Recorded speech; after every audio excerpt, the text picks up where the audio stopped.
¿En qué escuela participas? En la FCB Escuela Bogotá, ¿Y de qué juegas tú?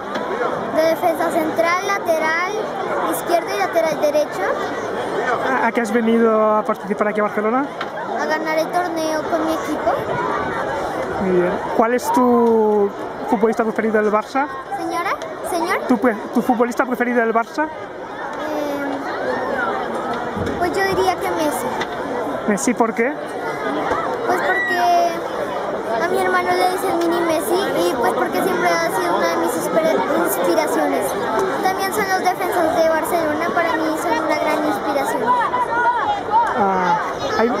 No hay muchas niñas que juegan a fútbol, ¿no? Pues en mi equipo solo soy yo, pero pues yo siempre fue mi pasión.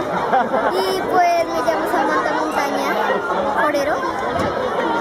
Mis papás vinieron con mi hermano menor y mi mamá y mi papá, pues a ganar el torneo porque estamos pensando poder ganarlo para destacarnos.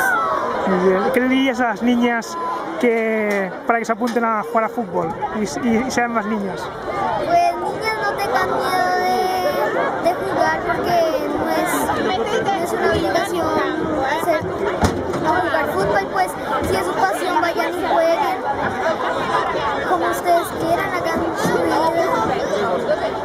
Muy bien, muchas gracias. Chao.